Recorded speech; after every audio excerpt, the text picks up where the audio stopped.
While some countries in Europe have suspended the use of the AstraZeneca vaccine due to concerns that some who were vaccinated developed blood clots, health authorities in some Caribbean countries, including St. Kitts and Nevis, have expressed confidence in the vaccine and are continuing their use. In neighboring Antigua and Barbuda, close to 25,000 persons have already taken the vaccine. According to head of news and sports at ABS TV and radio, Garfield Burford, the health authorities are continuing the use of the vaccine and have been assured that the batch used there is not the same used in Europe. He's been assured by all the regulators, including, and of course he's also assured by the World Health Organization, indicating yesterday, as recently as yesterday, that the country should continue to use the Oxford AstraZeneca vaccine. CARFA has also given an indication on it as well. CARFA has indicated that it's not the same batch that's being used in Europe as being used here in the Caribbean as well. CARFA has also indicated that these are matters that are being investigated, and it's encouraging people that anybody who's had any adverse reaction, they should contact their respective health authorities in their respective countries. So the health minister is saying that, look, he's comforted by the assurances given by the World Health Organization and CARFA and PAHO about the safety and efficacy of the Oxford AstraZeneca jab, and he's going to continue to work with that level of assurance. In the meantime, the vaccination program has gone extraordinarily well. In fact, he seems to be pleasantly surprised. Journalist Zara Burton from Jamaica said the authorities there have signaled their intent to continue using the vaccine based on WHO guidelines. She did, however, say that there's some hesitancy amongst the public. There has been some resistance. There was one protest last week by a small group, and they're saying that this particular COVID-19 vaccine, the government needs to say how specifically individuals who are harmed by this vaccine would be compensated, because the government reported here in Jamaica that it had signed an indemnity agreement with AstraZeneca, essentially absolving them of any issues if something were to happen to individuals who take the vaccine. So the group was calling on the government to explain explicitly how injuries will be dealt with and paid for if there is something that should go wrong. Zara and Garfield were guests on Voice of the Caribbean Radio's Let's Talk St. Kitts and Nevis program on Tuesday at www.voiceofthecaribbean.net. Chief of Staff at the Geneva Hospital, Dr. Carmen Wilkinson, in an interview on state media ZIZ TV, reassured the public that the vaccine was safe and there was no evidence it causes blood clots. The World Health Organization has said that its advisory committee on vaccine safety is currently reviewing the reports, but there is no reason for any alarm at all. They have insisted that the AstraZeneca vaccine is an excellent vaccine, and the halting is just a precautionary measure.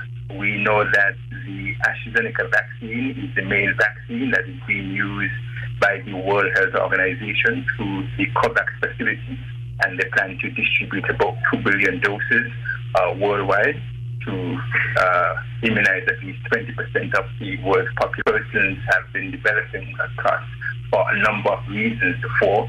If, for example, somebody is elderly, obese, sedentary, if somebody has a cast on their leg for a long time, if they had pelvic surgery and they were bedridden, these persons can develop clots.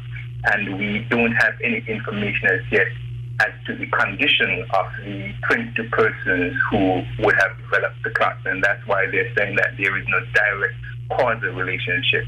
But of course, with any new vaccine, if there are any reports, then they would be investigated. Over 6,000 doses of the AstraZeneca vaccine have been administered in St. Kitts and Nevis. Students of the Immaculate Conception Catholic School, ICCS, now have additional computers to assist in their IT subject areas, said Reverend Sister Martin Rosary Ebuju, the ICCS principal. Several Dell computers were presented to the school courtesy Bank of Nevis International in a brief ceremony at the school on Tuesday, 16th March. The ICCS principal said she was pleased of the bank's donation and spoke on how the students at ICCS will use the computers. They are good in IT and we have a doctor in such subject who is teaching them, and they are using it in their technical drawing. because the government has made it compulsory. Technical drawing in schools, in secondary schools, the examination should be online with computer.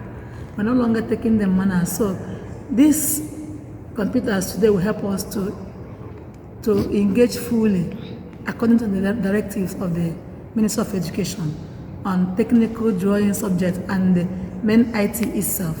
A student representative expressed gratitude on behalf of the ICCS student body. We would like to thank the Bank of News International for donating the computer system to us. We really appreciate it. Sonia Tuckett of the Bank of Nevis International said the partnership with ICCS is about investing in the future and assisting in the development of the students was very important. When I saw the beautiful children here this morning, I said, look, we have a positive future. Another artist, another cricketer, another doctor, a future priest, a future politician. And we are just so happy that we can be a part of investing in these children who are our future for tomorrow. The donation of computers will further assist in the strengthening of ICCS's IT curriculum. Glenn Bart, SKN Newsline. Elliots Funeral Parlor is the first licensed embalmer in the Federation of St. Kitts and Nevis. We have a friendly and professional staff. At Elliots Funeral Parlor, we offer a wide range of packages from $6,500, homegoing service at chapel, locally made caskets, tailoring of outfit for deceased of your choice, wake, overnight with slideshow, funeral, death announcement, obituary, booklets, family pin-ons, memorial books, preparation of funeral arrangements, wreath, fresh and artificial, caskets, live streaming, vaults, tombstone, grave marker, international shipping, import and export, mounted oversized ultimate 1,000 pounds body lift, 24 hours removal and transportation services, walk-in refrigerator unit for temperature-controlled body storage, prep room with embalming station, and an assortment of embalming fluids and accessories, a mortician, cosmetologist, or restorative makeup artist. For further information, call 469-3298, 664-2007, or 660-0186. Elliots Funeral Parlor in Gingerland, Nevis. Dedicated to those we serve. Football is back, and the St. Kitts and Nevis Football Association will be bringing you live football on its website, www.sknfa.com, with Premier League Live.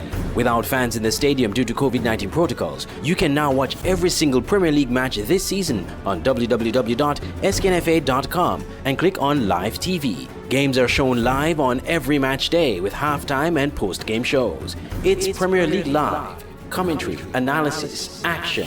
Never miss a game.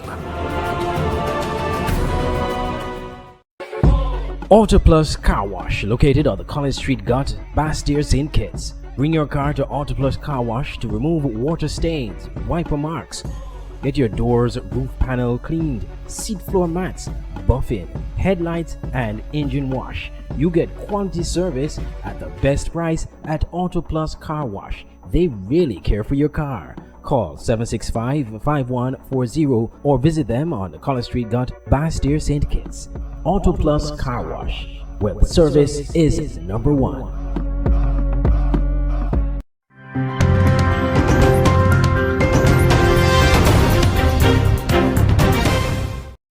Vials of AstraZeneca vaccines have reached Jamaica's ports, and vaccination is already underway. However, the arguments against these vaccines continue to be voiced in the streets, with concerned citizens questioning the safety of these solutions. Manufacturers of the vaccine are saying that when we give it to you, it will not stop you from getting the COVID virus. So what is the purpose of giving people the vaccine then? However, vaccine efficacy isn't all he's concerned with. Beyond the Jamaican shores, a few countries have suspended the British-Swedish branded vaccine, claiming the side effects may cause fatal blood clots. Recent countries joining the growing list include Germany, France, Spain, and Italy. However, the World Health Organization says there's no evidence of a link between blood clots and the vaccine. Dr. Garth Rattray, family practitioner for more than 40 years, says the news of fatal blood clots is not applicable to Jamaicans. What happened in Europe was that when they did the maths, right, the statistics, they found that of the people who got the vaccines, those who got blood clots, it's like 0.000 whatever percent, very small. If you were to look at the population on a whole who got blood clots spontaneously, it's much higher than that. Dr. Ratcher says side effects are inevitable. He says the positives of the vaccine far outweigh the negatives. When somebody gets vaccinated, as I did Saturday gone, one of the most common things is the side tenderness or pain. People sometimes get fever and malaise. They feel tired all the time. Paige Dixon, CVM Live.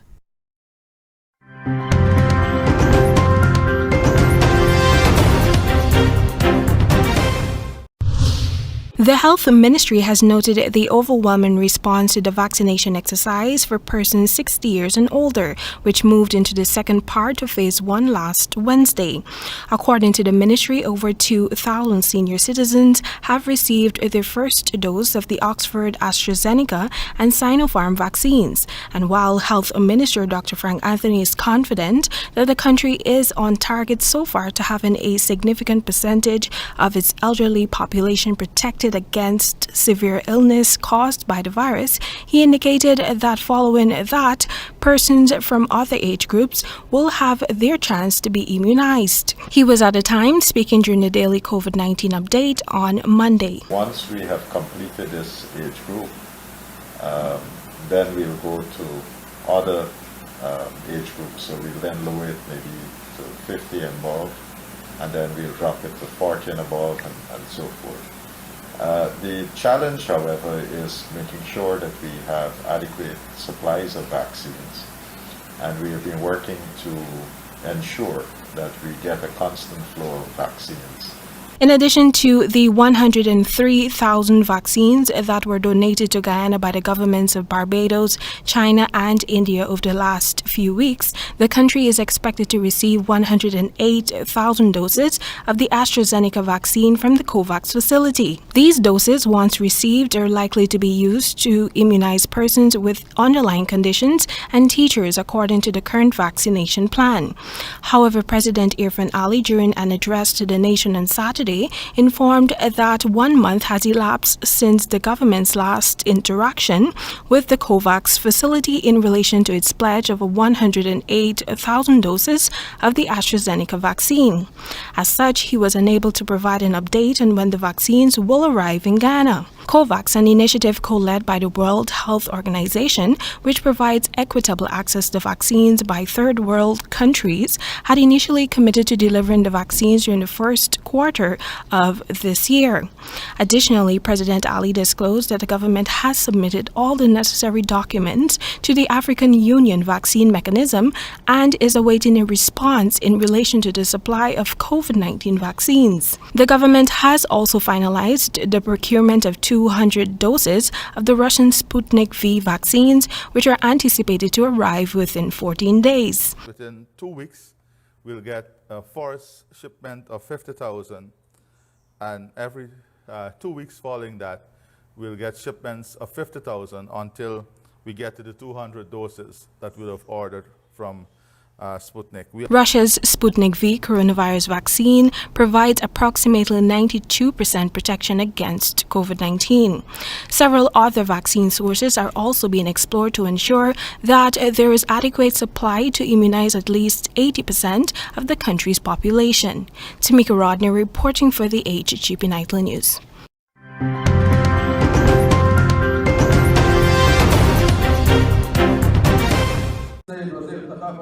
Libya's new interim government has been sworn in, a sign of hope for a nation that suffered years of conflict, but the challenges ahead are immense.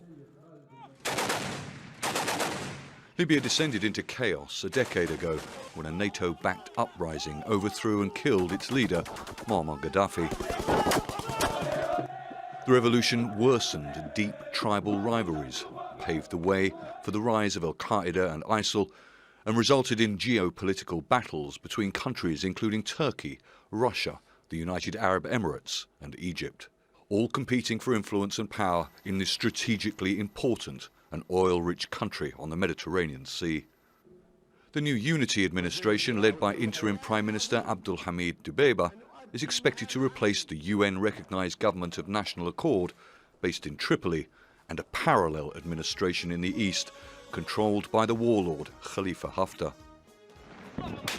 Fighting intensified in April 2019 when Haftar's forces, which include various foreign militia groups supported by Russian mercenaries, launched a full-scale offensive on Tripoli. In June last year, the United States Africa Command said there were around 2,000 Russian mercenaries fighting alongside Haftar's men. Many of them working for a company called the Wagner Group, which is owned by a close friend of Russian President Vladimir Putin. The UN Security Council has called on the estimated tens of thousands of foreign fighters, including those who have fought on behalf of the UN-backed government, to leave Libya without delay. Unless you have a subservient, neutral military, there is no guarantees that just because you have elections in December, that you will achieve democracy. Having a neutral, subservient military is going to be the most, probably the hardest challenge for this next government. Another challenge will be reaching broad acceptance among all parties about Turkey's role and ambitions in Libya. Turkey has been training military units loyal to the Tripoli-based government in order to fend off attacks by Haftar's forces. Many foreign powers say Turkey sent Syrian fighters to help defend the capital. Turkey has always denied this. Ankara signed a security cooperation and maritime border agreement with the UN-backed government in Tripoli in November 2019. The new interim administration has already defended that partnership, saying it was in the interests of all Libya. The deal will potentially give Turkey access to disputed gas fields in the Mediterranean. While foreign powers continue to jostle for influence, Libya's 7 million people continue to suffer under desperate economic conditions, unemployment and corruption. The new interim government has promised to better tackle the spread of COVID-19. It says 300,000 vaccines will be imported in the coming weeks and wearing masks will be mandatory. Libya has so far confirmed more than 140,000 cases, including more than 2,300 fatalities, but the real figure is believed to be much higher. The country also remains vulnerable to attacks from Al-Qaeda and ISIL that have taken advantage of the security vacuum since the fall of Gaddafi in 2011. Elections are scheduled on December the 24th. But after so many years of chaos and bloodshed and so many foreign players involved, ensuring the guns stay silent until that date will be a challenge in itself. Charles Stratford, Al Jazeera.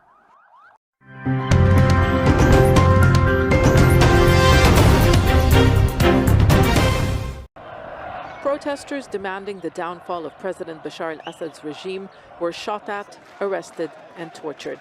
Syria's opposition decided to defend itself and fight back after losing hope in an international intervention. The formation of the Free Syrian Army was announced by rebel military leader Riyad al-Assad in July 2011. But years later, the former Air Force colonel, like many others, acknowledged the FSA existed only in name. Each of the armed groups had their own agenda and they wanted to implement it before the fall of Assad. This caused divisions. Also, international powers intervened and supported different groups. A unified authority that would serve as an alternative to the Syrian government is what the opposition has so far failed to do.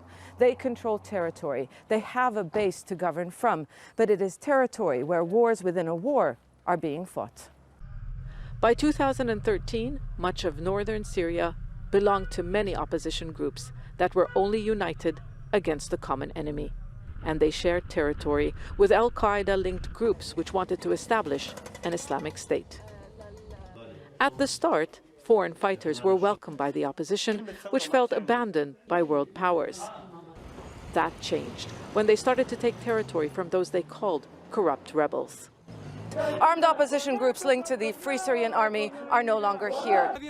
ISIL also imposed brutal tactics, arresting, killing, and forcing into exile activists who called for democracy. The foreign fighters actually targeted us.